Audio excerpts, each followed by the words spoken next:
Hi guys, Brett here from Hearns Hobbies, and today I would like to take a look at service, repair and clean the mighty HR1 buggy. This is an all new product here from Hearns Racing. Now this poor little fellow, this buggy has seen about 3 or 4 race meetings since it's had any love. So now's the time that I'm going to strip it apart and go through it. I'm going to do gearboxes, check the bearings, the drive shafts, the diffs of course, and the shocks, as well as all the hardware along the way. So this has come straight from the race meeting in my Rubik's World bag, which is doing a wonderful job of housing the 8 scale buggy.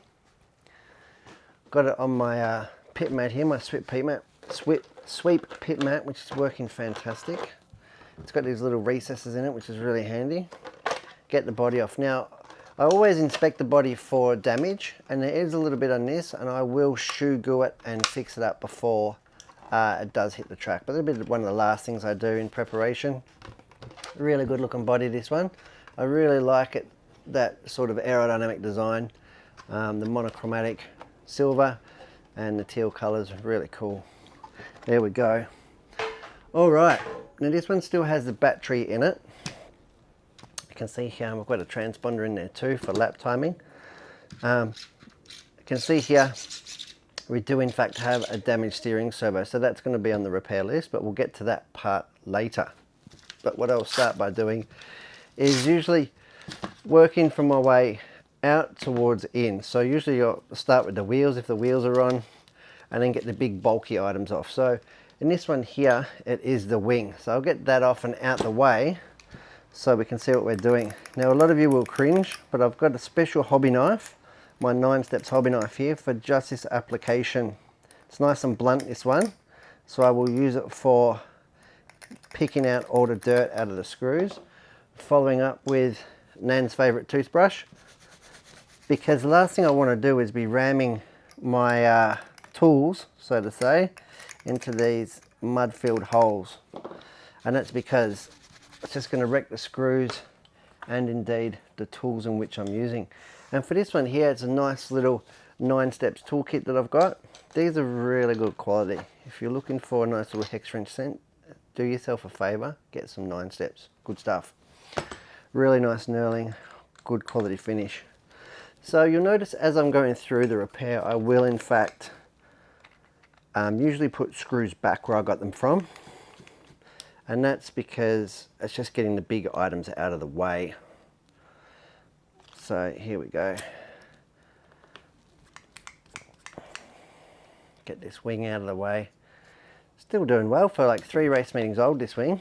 They do take a beating, these wings on the buggies. Definitely a sacrificial part of the buggy itself, taking a lot of the hits and the impacts. These HR1 buggies have got magnificent heavy duty wing mounts, which I'll turn the buggy side on, is fully adjustable as well, so you can adjust not only the height but the angle as well. See here, so I've got it set in a really low position here, and a really quite a low rake on the wing here, so you can make it quite angular, and that can change your traction levels and the handling characteristics. The next thing I will generally do is take the shocks off and get them out of the way, because they'll usually get serviced all as one, but just get them out of the way and they're easy to handle later. Again, you'll notice that I'm just popping it off and putting the nut back on. That will retain the shock bush at the top here. Let me zoom in a bit. See the shock bush? And these shocks are in really good nick. Again, for a buggy that's done like 3 race meetings without any major servicing, oh, get that bush out, put it back on. And it's this time here where you can get a little parts list going in your head about stuff that needs to be replaced. These shock bushes in really good nick, not needing to go any further. Get the front ones off. You can see it's been on its nose a few times upside down, resulting in scratched shock caps, but we'll check for bends and anything that's out of place as we do the shocks all as one. Now the other thing you notice on the HR1 buggy and some of the high-end competition ones is in fact the lower shock mounts are threaded in different directions. So on this buggy, the black bolts are in fact right hand thread, which is conventional. So lefty loosey, righty tighty. And on this side here, you can see here it's a silver screw. So that is in fact indicating that it is reverse direction. And it's important that you put them back in the right side, because not only is that the way that the plastic in the arm is threaded, but it's also the torque action. So as it's compressing the shock absorber on its upstroke, it's actually forcing the screw to remain tight. Because what can happen in 8-scale buggies is they can actually undo themselves. But it's not a problem that you have with the HR1. So if you put that screw back in, even if it's not all the way, at least you know exactly where it came from. The shocks, front left and front right, there's going to be no difference there, but we can check them out at servicing. Like so. Get these shocks, and we'll just put them to the side. Put them over here, try not to make too much noise. And again, be looking at the rear arms. And again, they have the same scenario, so they have the reverse thread or left hand thread and the conventional right hand thread on this side. 2.5mm driver. And it's at this point now I can see that everything has still been tight, which is nice. None of these screws have been bent. There's no visible oil stains on the arms or in fact on the bottom of the shocks that I'm looking for. So all these little things that I'm observing as I'm disassembling to indicate if there's any potential problems when it comes to parts replacement. Reverse thread. I can hear in fact that the suspension has got a little bit of squeak, and that'll be because dirt is bound up in the hinge pins and the peels and everything. Perfect time to give it a good freshen up. Keep it performing not only at its best, but keep it reliable, going straight, and as well, like I said, maintaining small bits and pieces now to alleviate big problems and big points of concern later on. Okay, so that is the shocks off and the wing off. Now what I'll do now is turn it over and work on the underside. And I'll work towards getting what I refer to as clips. So the HR1 buggy, like many others, are sort of modular in construction. So they have a distinctive front module, a center module, and a rear module. And that's because they have to be easy to service and repair in the heat of not only competition, but making geometry changes and setup. So I'm just, again, cleaning out the screws and just cleaning as I go. I know it's not the most entertaining thing to watch, cleaning out screws, but it's very, very necessary. Critical, I would say. You can see here the wear on the chassis. At this point, it would have been black anodized when it was new. You can see here that it's taken a little bit of meat out of the rear of the section here, but this D block, this hard machine D block, has got plenty of meat and material left there between the pills. So that's really what you're looking for there. When that gets to a really, really low critical point, you want to change that out to avoid breaking the suspension mount mid-run. So I'm just loosening them off now. You can tell also, sorry, you can see also that I don't use a lot of power tools. I actually enjoy doing things by hand somewhat. I find it quite rewarding, and also you get a better sort of feel for what you're working on and if something is right or wrong. Actually, I'm going to leave that brace in there. I might take it off, take that brace off from the top here. And I'll just put these screws to the side. And it's at this point now when you start taking off lots of things and ends that you can use containers or in fact sandwich bags, so things are located. So you can see I've loosened the 4 screws underneath, and the whole rear assembly is loose. The rear clip, the rear module. So I know once I get these out now, I will be right to get this rear clip off. And nothing's been a struggle. Everything's been tight, which is really nice to see.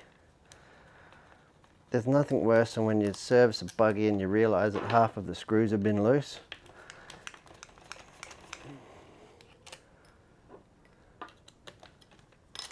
And these competition buggies are designed to be easy to work on, like I said, because you've got to service them and you've got to enjoy servicing them. And it's a big part of 8-scale racing or bashing or whatever you're doing. There we go. That is the rear clip off of the car. And what I'll do here is quickly spin it over. And I can see immediately that there's no diff leak. There's no big puddle of oil underneath here from the diff, which is a really good sign. We've got really nice tooth profile. Really good feeling transmission, and the diff feels buttery smooth still. So when it's all, the drive line's all connected, it might be a little bit more difficult to tell and isolate, but that is really nice. So the rear clip, there is that squeak that I was talking about. When that is binding, it's still going to fall under its own weight, I imagine. Sort of resisting a little bit. You'll see when we've got this all prepped up and ready to go, it will be just dropping down and working really nice. Doing this as well, I can see if the drive shafts are in fact bent. They're really not. I'm checking for collapsed and bearings if there's too much slop or play or rumbling or noise. All good. Rear clip done. Drive shaft. I put the little drive shaft over here with these bolts. That way I know immediately that that's for the rear clip. I'll put that to the side and we can in fact start working on the front clip. Now that's usually a little bit more involved because of the steering assembly. Now I'm not going to take the steering assembly apart with straight off with the front clip. I might do it separately. Put the screws over here. It's going to be a few more screws than the rear, but not heaps. I will take the turnbuckles off and get them out of the way right now. And I'll leave them on the chassis. And while I'm taking it off, I'm checking if the screws are bent or had a knock, which they really haven't. Again, I'm going to put this screw back in. There's a little nylock that's underneath the steering arm there, so that will hold it all together, make sure I'm not losing anything. Because I'll service the steering as part of the center chassis. Take this screw out. And with it disconnected from the steering rack and assembly, I'll be able to isolate any, I suppose, binding in the front end. Okay, so that is the front top two. I'll go ahead now and loosen the, sorry, not loosen, I'll take off the little nose piece because that'll be coming off after anyway. And you can see how long it's taken. It's only taken like 10 minutes to get it to this point here. Very easy and quick to work on. Some more screws to clean. And I sort of like to do all the dirty stuff first because I don't want to have clean parts and dirty parts together at the same time. We'll clean it all sort of together. That way I'm assembling it all nice and clean. This poor little 9 steps hobby knife. People will be cringing watching me do this, but actually I do have in my pit hauler, a very specific dirt pick, but in a pinch you can use an old hobby knife.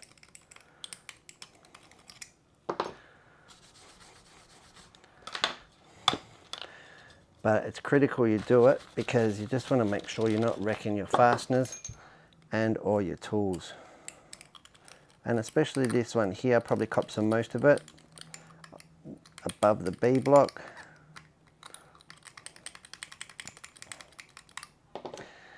And something that I really like about this buggy since I very first started working on it was the fact that the B block or the rear front hinge pin mount is actually screwed to the chassis. So many other cars don't have it braced there, so they induce a lot of flex and inconsistency along the front end, but not the HR1. So I'm going to go ahead here and undo that. Now you notice that these threads are a little bit tighter, and that's because I have in fact used Loctite, because they are going into alloy, and the constant flex and temperature does mean that the steel screw going into alloy, unless you really torque it up, which I don't like to, then there's a good chance of it actually rattling loose. So just a small amount of Loctite will make sure that your steel screws going into alloy will not rattle loose on you without having to wrench on them and risk stripping the head of the screw and damaging your precious tools. Like so. Again, I'm keeping the front clip screws all to one side.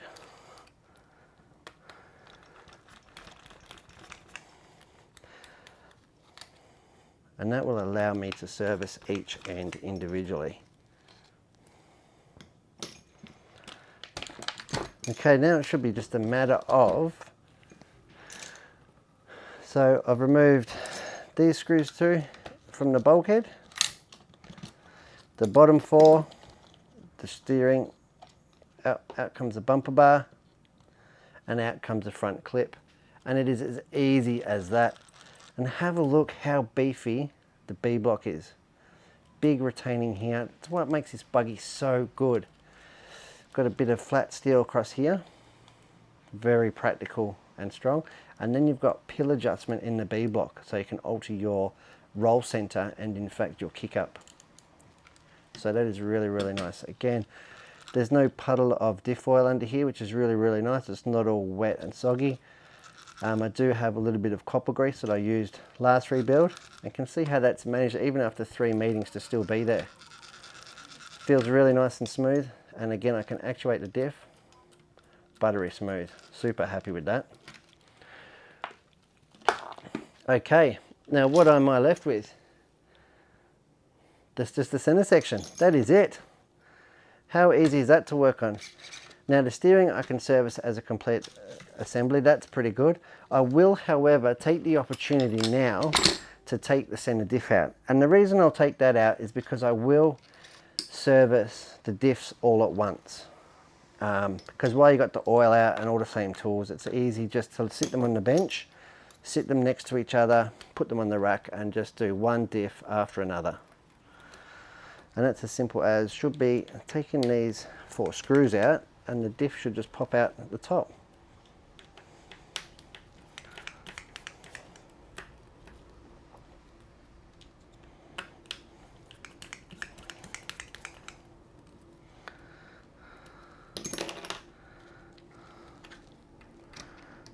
Like so.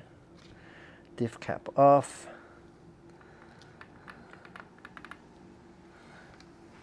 Oh, that's right, it's not a split casing, it actually comes out from the bottom. So it's a really good heavy duty design, but the diff, well, once I take this plate off here, will actually slide out the front. So I'm just going to take these 2 screws out here. A little bit unique to this.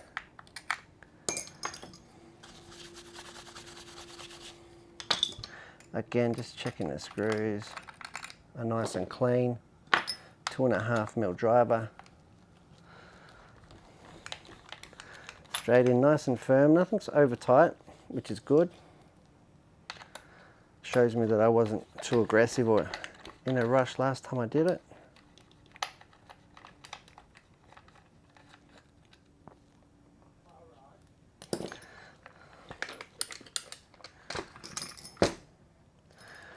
Put the center diff screws over there. And out that slides, like so, and out comes the center diff, all in one piece, I believe. Just have to get it past the brace. Oh, it's the slot in the chassis that's holding it. There you go. Well, I will in fact have to loosen the motor mount. That shouldn't pose a problem. It'll give me a chance anyway to make sure that I have refastened it and re-Loctited it upon assembly. These 3 screws here, and I won't need to take them right out, like so. Center diff again. So you'll find with the HR1 and many 8-scale buggies that in fact the 3 diffs, front, center and rear, are all very similar in design, and they use that so you can part share. Obviously the front and rear are not going to have a spur gear on them, but they'll have a crown gear attached to these 4 points. Now last time I rebuilt this, I did in fact put 8,000 weight oil, and you can tell because it's got 8 written all over it. And the reason I put it in a couple of places is because it tends to get wiped off when you're cleaning it. But this one's lasted really, really well. You can see here I've glued the casing for security last time to avoid any leaks, and that's worked out well because it definitely hasn't had any leaks. So I just glued the boss into the housing, and we'll get that out of the way. Front drive shaft, which is really nice and straight, and I'm checking here for the flats, and the wear and tear on this buggy, considering it's done 3 meetings or 4 meetings now, is really, really good. Predominantly have run it on 3S very deliberately so it does in fact last longer between rebuilds. So that is the main section of the buggy disassembled. So that's the rear. Now I can do that all later. I want to put this to the side now, the main chassis. I don't need that anymore for the moment. Now we can get to work on the diffs. Now I might do the center diff because it's in my hand here and show you a fluid filled diff. I do however need a waste oil container. A little bit of rubbish or something is also very handy. But before I go any further, I will in fact give it a good clean off, because although I am rebuilding it and cleaning it, I don't want to run the risk of introducing any contaminants where it's not already dirty. So one of my favorite cleaning aids is in fact, oh, Nan's going to be upset. Where's my little sauce dish, Beej? What sauce dish? You know, the little sauce dishes. Is that big enough? That'll do. So you can see here I've got my 9 steps cleaning putty. A joke. It's just blue tack, one of my favorite, because I don't like to spray compressed air or shell light and that sort of stuff around the bearings unless I'm confident that I'm actually going to be fully rebuilding it and replacing them all. And this one, I'm not really, I'm just servicing the buggy, you know. There's no need to replace everything if you don't need to. And the bearings on the HR1 are really, really good quality. Most of them you'll find are both rubber sealed, left and right. So unless you've been an absolute heathen with the air compressor or the simple green, like I've seen many people do, or in fact hose off the chassis, your bearings should be fine, but we can check them as we go. So you can see here I brushed off 90% of the dirt, and then I just literally press the blue tack around it, and that does a really good job of sucking the dirt off of the parts without pushing it where you don't want it to go. Now I know it's not the best TV, watching somebody press blue tack into their RC car, but nonetheless, that's how I do it. So let's zoom in and have a close look at this differential, and let's have a look what we've got. So that is the spur gear. Now you can see here that it has worn away some of the hardening, but I'd expect that. But the tooth wear and the profile of the tooth is really good. So when it is worn, I would expect it to, I'm going to zoom in really, really tight here. You will actually, let's see if I can get the focus. You will actually get like a ridge cut into the tooth. And you can see here how it is nice and tooth shaped. I know it sounds silly, but it doesn't look like a wave, and it doesn't look really sharp and like a triangle. So that is really nice. You can see it looks messy here, but that's CA glue, what you can see there, and that's where I have glued the boss, double checked it, which is that alloy part that goes into the housing. And I always do that on my diffs. You'll see it on the front and rear ones too when I take it apart. It doesn't actually glue anything together, it just makes sure that there's going to be no leaks, like this one doesn't. There we go. We can come out a little bit. Alright, so now I've got a nice clean surface area and got a nice little ramekin there. I'm going to go ahead and empty the oil out of it. So I'm going to take, pretty simple. You know what I'd love? I'd love a few squares of paper towel. Do you think you could spare me some paper towel? I don't know, I'll see what I can do. Thank you. Jeez, it's good having a BJ hanging around. Like I said, I do usually do 3 diffs at once, but for the sake of actually showing you guys to rebuild a diff, let's do it all now. And then I'm going to have to send BJ on a hunt to find my lubes. Find your what? My lubes, my white grease and blue grease. Should be in a little cupboard.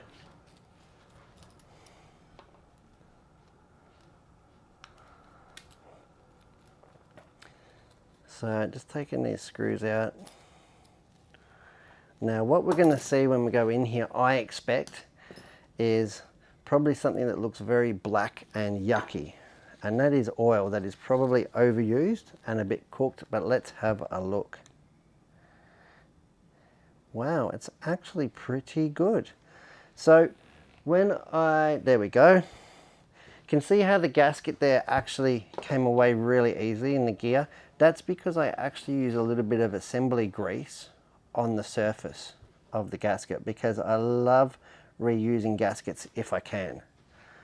So I'm going to go ahead here and pull this one away. And it should just lift off of the casing. Just really careful not to kink it. It's just going to have a bit of suction from the grease. There we go.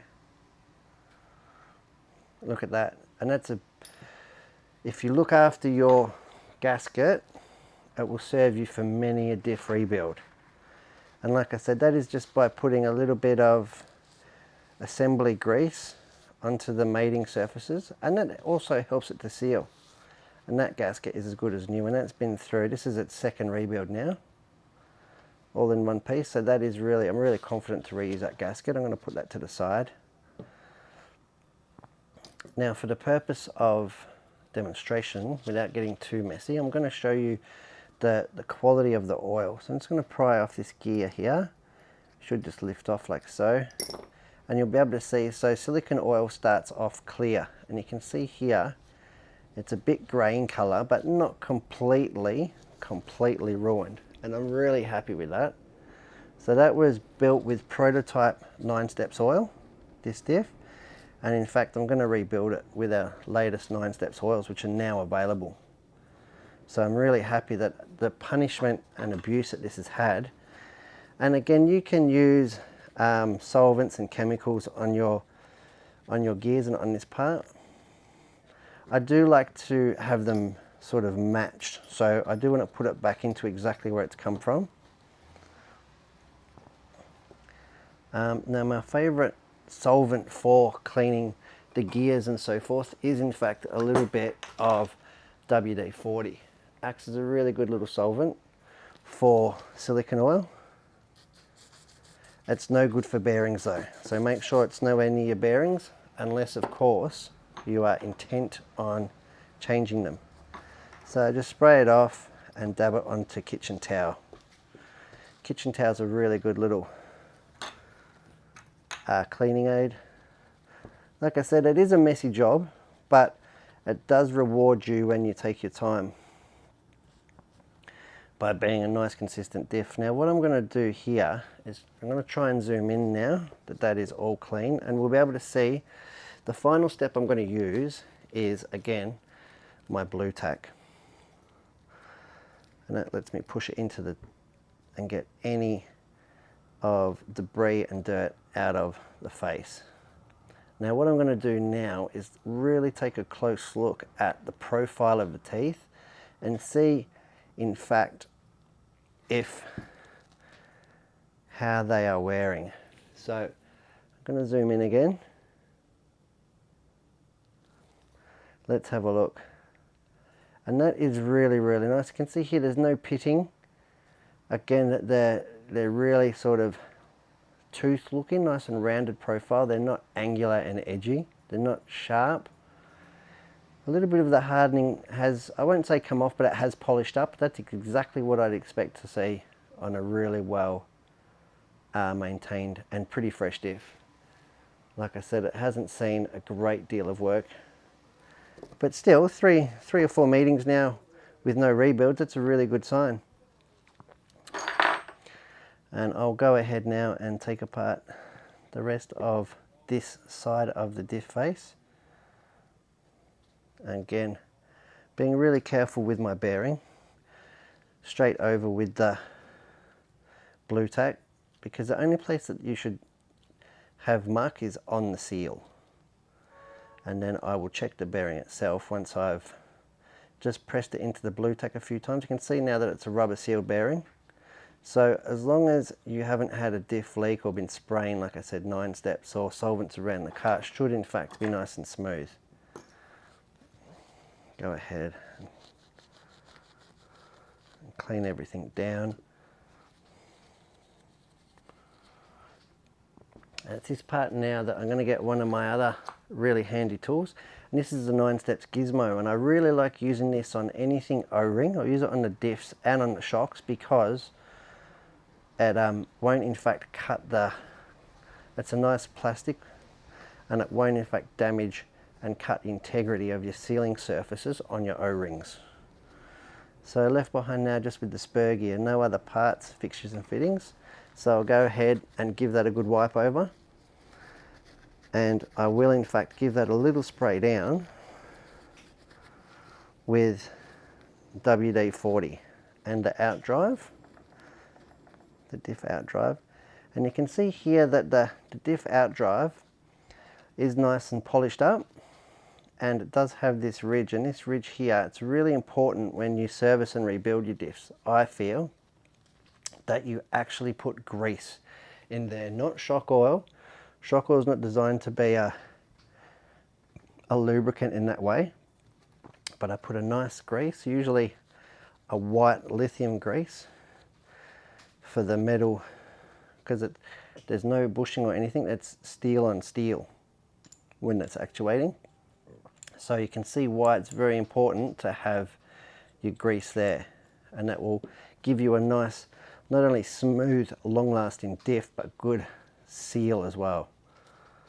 Make sure that you're not leaking diff oil and blowing seals. So I'll go ahead now and I'll put the bearing back on and feel it, and it is buttery smooth. And I won't oil it, I won't add anything to it. I'm just going to put that to the side and knowing confidence that I can reuse that bearing. There's no slop, there's no polishing on the case, so it hasn't been seized or anything. There's no slop there or play. That bearing is good to go. And again, final step, I was going to use WD, but it's actually very, very tidy and neat. Just a little bit of blue tack,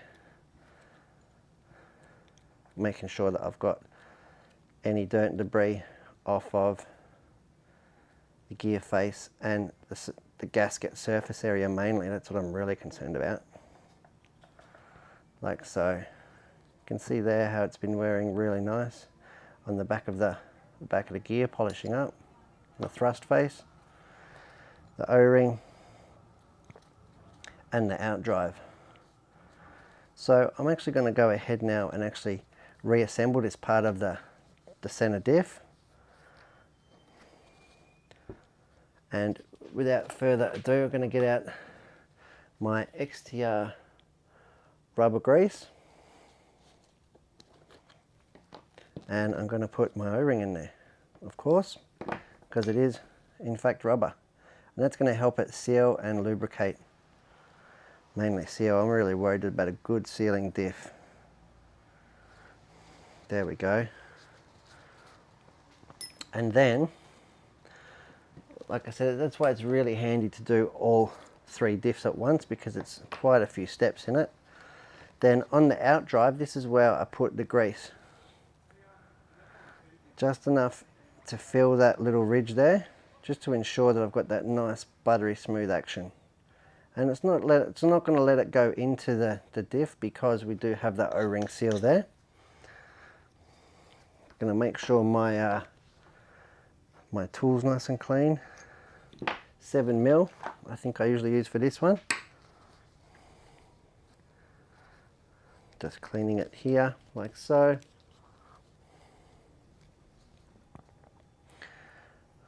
Place the bearing on. Offer the out drive up. And I'm going to use my 7mm wheel driver and just pop that through there, making sure that O-ring is seated. And you can see there's a little bit of excess grease there, and that's just rubber grease. That's fine. I'll go ahead and I'll pop that pin, the gear pin back in, the locator, and that is not going anywhere. So we've got O-ring grease, and we've got a little bit of white lithium grease. And we'll wipe all that down on final reassembly. Okay, so that can sit to the side. Now we can get back to the differential proper. So this is where, again, well, I've got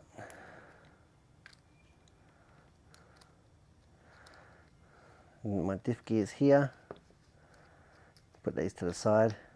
And again, like, yes, the oil is used, and I think I've caught it in the right time, but I'm really glad that there's plenty of oil in there, so it hasn't all been burnt up and used.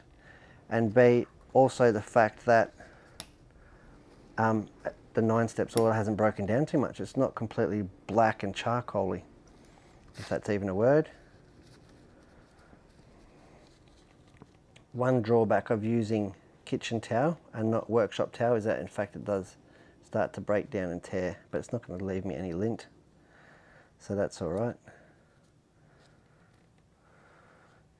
We've got our diff pins here, and these are all something that you have to be very, I suppose, observant when you are servicing your differential, because this one here is hardened chrome steel, which is really nice, but if you are running alloy and anodized, you really want to take a look at the pin itself and the hardware. Where is it? Making sure that it is beautifully smooth, because if that anodizing wears off, it is in fact causing excess clearance in your gears, you know, backlash, and that's how vehicles have diff problems. But this one here, the hardened steel shaft, chrome, really, really nice. Really happy with that. No signs of wear, tear, abuse or problems.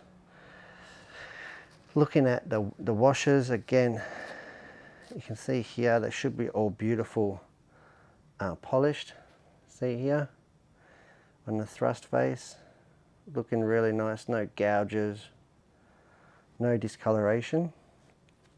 And this is where you don't want dirt and debris hanging around, because this is where you're going to introduce it back into your diff that you didn't have before.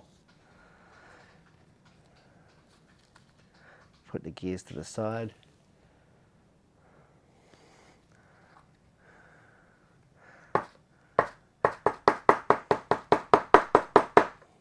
Just trying to get this.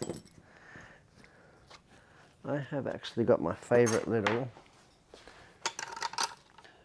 It's funny, isn't it? You just use the same tools for the same jobs. I don't know why, but these are my favorite tools for this job. I can thank Master Joe for these. And generally they should come out, look at that, just pulls the diff gear out no problem, because you do actually, it doesn't get stuck in there, but a lot of suction, I suppose, from the heavy grease. And this one in fact did have 8K oil in there, diff oil. Looking really good. I'm really happy with the colour of that actually. Now this is a little bit different in that the pin won't actually come apart here. We've actually got to take out the grub screw from the side. And the amount of times I've built one of these diffs and actually forgot to put the grub screw in until after the oil. Yeah, It's a bit embarrassing really. So I get this little pin out, and that should just go straight out of the, again using my little clamping pliers, comes out the side of the case here. And you shouldn't need to any like heavy duty industrial tools, banging or chisels or anything like that. Pull out the out drive, take off the bearing, set that to the side, and the only thing that I should be left with in this case is the O-ring. So again, I take my little gizmo tool and pluck it out the way. Now I want to get this diff done to its entirety, so let's see if we can keep moving here.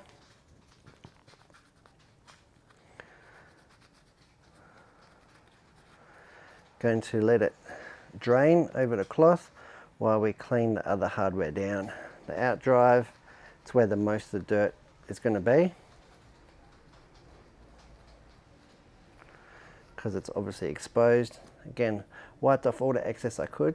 Then I'll be pressing the blue tack into it, making sure that all the little particles and dirt have in fact come away, like so. And again, you can see here it's got that same completely different out drive because it's the rear dog bone. Also very important when you have different out drives on the front and rear side of the diff to in fact make sure you do put them in the right way. There we go. Can put that one there. And it leaves me just with a few components to clean on the paper. Drive pin, O-ring, kitchen towel doing a wonderful job. Putting it all to the side. And if the blue tack, like with the silicone grease, isn't actually adhering to it, it's actually like pushing the oil off, pushing all the dirt and muck away from the part, like so. There you go. Now we will have a good look at these bevels and have a look for any indication of incorrect shimming or tooth profile damage. And I like to put the same cross pins back on, so I'm going to go ahead now and put it straight back on the gear, like so, making sure that everything is kept together and neat. The silicone oil and the silicone mat making things quite slippery. There we go, got one little gear set. Matter of cleaning off the second set now.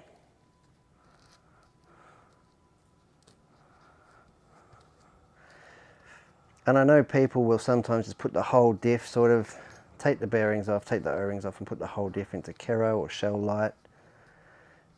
You know, really clean all the plastics.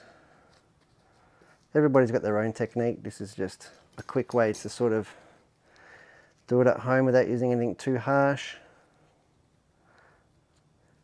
The silicone one actually not being smelly or offensive at all. From 9 steps.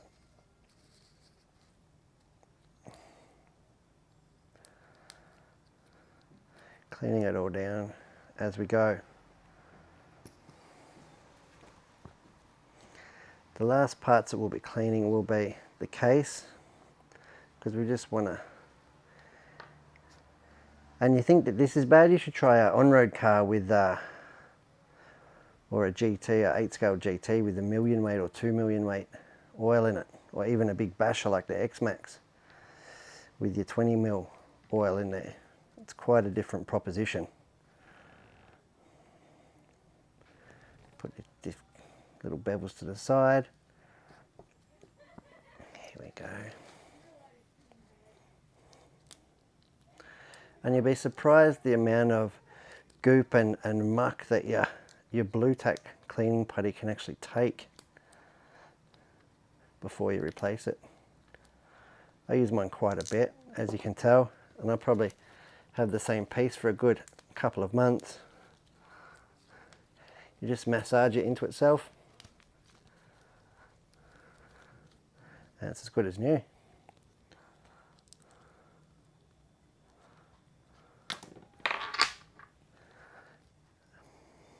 There we go. Got this one to the side. My bearing. Again, I'm sure that this bearing will be okay. And last but not least, the gear case. And that's just really hard to get into. So what I like to do is use the last bit of the paper and my gizmo and get right in there. Not using the dirty rag if I can help it, but fresh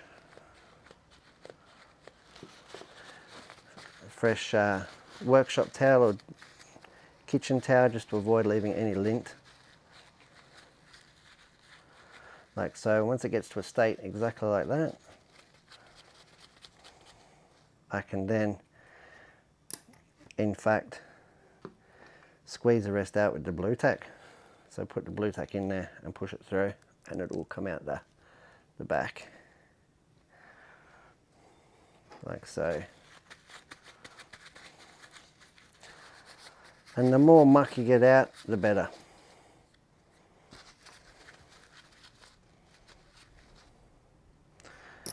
Want to make sure that it's nice and clean around the O-ring seal.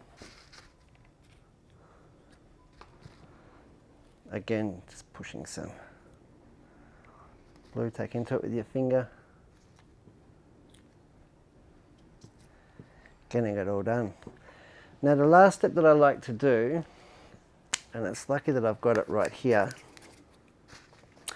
is in fact just check the surface area of your diff case. Now mine was really good because I surfaced it before, but if it's pulled up tight, you want to make sure it's perfectly flat along here. So what I like to do, and you can do it on a piece of glass, I don't have that with me at the moment, but what I'm going to do is actually fill it full of, again, you can see that I've got blue tack in there, and that's to ensure that I'm not introducing anything into the casing. And I've got my 600 grit 9 steps sanding stick, and I'm just going to ever so slightly just give it a little resurface. All the while, nothing too critical, no power tools, not using exuberant pressure, just rotating it as I go around. Go the other way,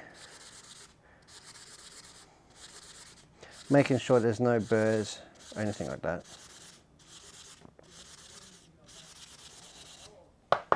As simple as that. And that will in fact make sure that the mating surface is really clean. And in case it is warped or buckled at any time from, if it's been badly overheated or if you've pulled up the screws too tight, it's at that point there you'll be able to see it. But I can see there that's actually surfaced really, really well. So there's no need to do anything further. Take the blue tack out, put that to a side, and then we can get rebuilding. So making sure that the O-ring is nice and clean, again just with a little bit of blue tack, getting off any last debris that might be on there, and popping it straight into my O-ring oil. Cameraman's not going to be happy, there could be greasy prints on the camera, don't tell him. Here we go. Checking the bearing. Oh, beautiful. These bearings on his HR1 are phenomenal. But this is where, and if it is crunchy, you'll hear it. Well, I'll hold it up to the microphone. Absolutely no noise whatsoever. Buttery smooth. Really happy with that. Okay. So outdrive white grease. Going to put a little bit on here. Again, just enough to fill that little ridge in there.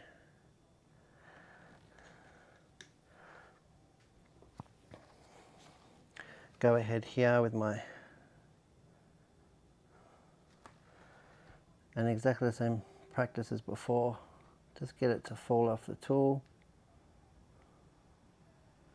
push it into the housing, and I'll use my 7mm driver offer it over the top. Make sure your bearing's on.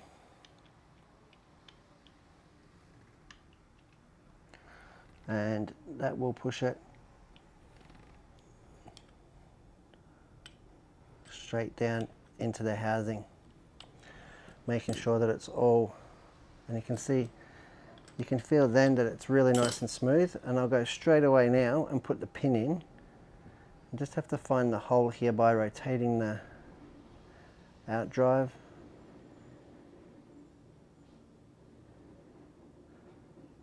There it is. I think it's a bit harder to do on camera than it looks. Like so. Hopefully that felt like it. Just slide it across. Like so. Give it a quick turn. Yep. Beautiful. I'll wipe off a little bit of additional lithium grease here. And I'll go ahead now, before I forget, and put the plug in, the O-ring, the grub screw. Acts as a sump plug for the diff.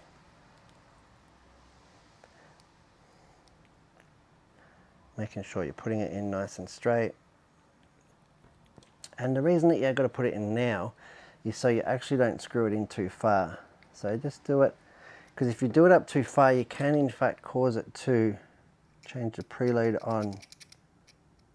So you don't want your knife, you don't want the grub screw to sit proud of, I'm going to zoom right in. You don't want your grub screw to sit proud of the case. And you can see that there. It's absolutely not sitting proud. The knife goes along nice and smooth. Beautiful. So we are ready for assembly. Now there's a little bit of rubber grease in there, but that's okay.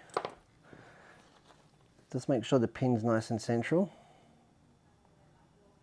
And I like to put the oil in sort of like a sandwich, layer upon layer. Yes, it will all fit in there. And for this oil, I am in fact using, going to change the center diff oil in here. Going to go down in 7 weight. Sorry, going to go down to 7K diff oil. Latest range from 9 Steps is the 100% silicone oil. Look at it, beautiful, really nice and clear, beautifully measured. And go ahead and put it on in. So instead of putting it all in at once, I just like to put it a little bit. So I'm putting it down first now, so it's going under the gear, like so. This gear here. And again, we can take the opportunity to look at the profile like we did the other one, looking good, and just assemble it. And it should all just click together like so. You'll just feel it drop in. I like to put a little bit, see if I can zoom in a bit.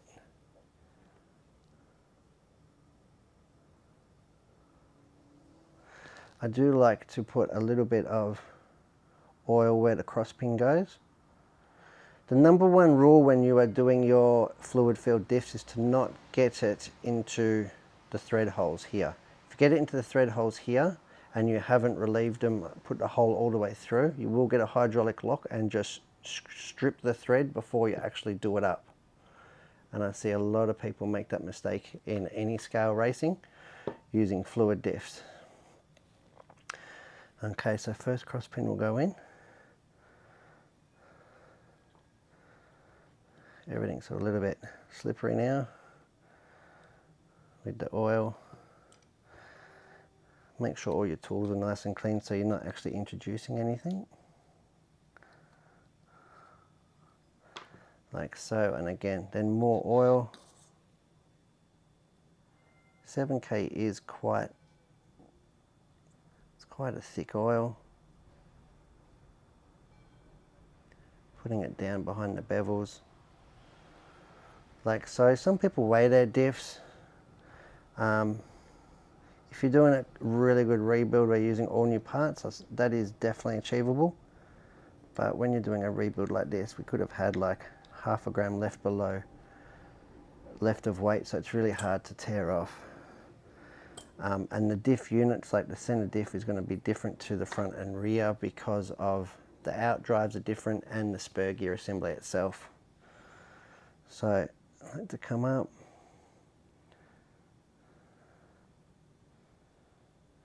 get it all in there, work your way around.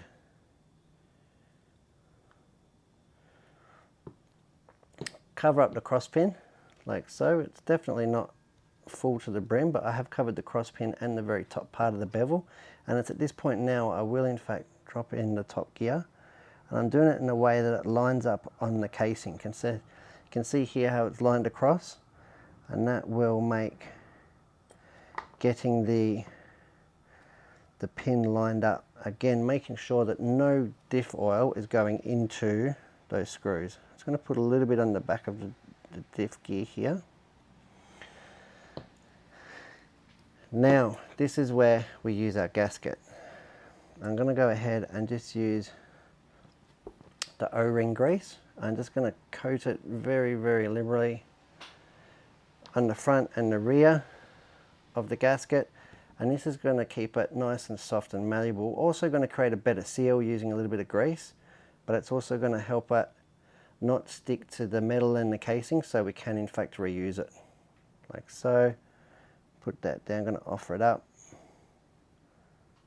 Everything's sticky.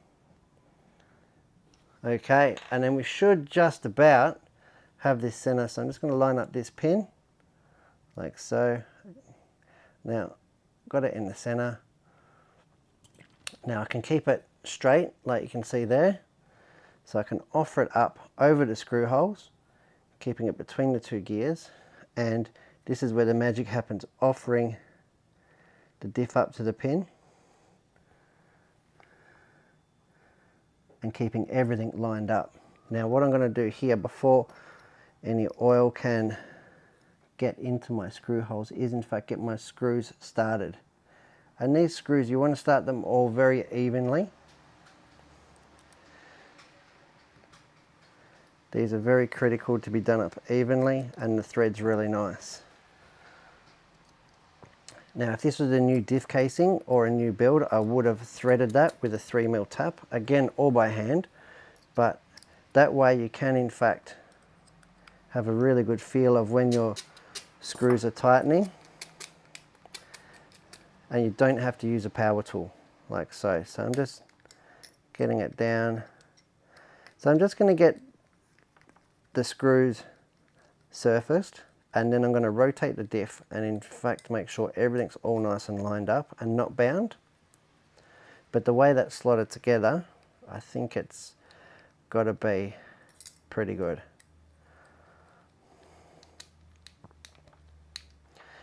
Because I've tapped it, you can see how easy it is doing up, and it's not because the thread's worn or damaged.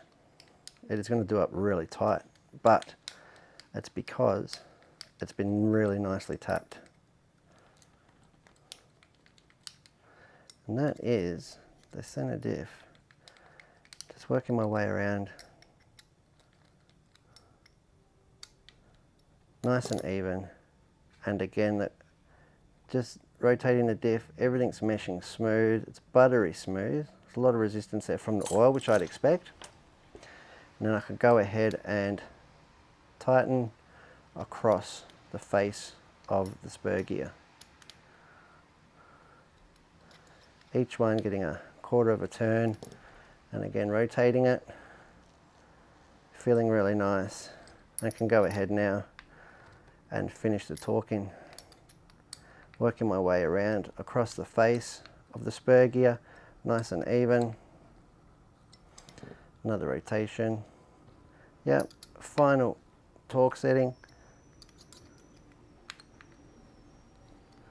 Making sure that it's nice and tight without any risk of stripping or doing it down crooked or uneven, warping the casing, cracking the casing, incorrect gear mesh within the diff. Just working my way around, and this is why it's really good to have nice quality tools and not rush it when you're doing it. Otherwise you'd have to do it twice. Fantastic. Okay, so that is, you can see the mess I've got here. Put these lids on this grease before some dirt flies in. Like I said, I do prefer to do 3 diffs at once, but 1 diff in this case because I was really opportune. And all I will do now is wipe it down with some thinners, get rid of the 8, put whatever diff fluid I've put on there, which in this case was a 7. And that is right to go back in. I know that that's the center diff. I can't bugger that up because it's got the spur gear. Yeah, that is freshly rebuilt and ready to go. Beautiful. That is a HR1. Fantastic. So I am Brett from Hearns. Thanks for watching me service and repair the HR1. So far we've stripped it down. We've taken the front and rear clips off. I've taken the center diff out, rebuilt, serviced it, put it back together, and there we go. There's plenty more to come. Stay tuned, and I hope you'd enjoyed it. Thanks for watching.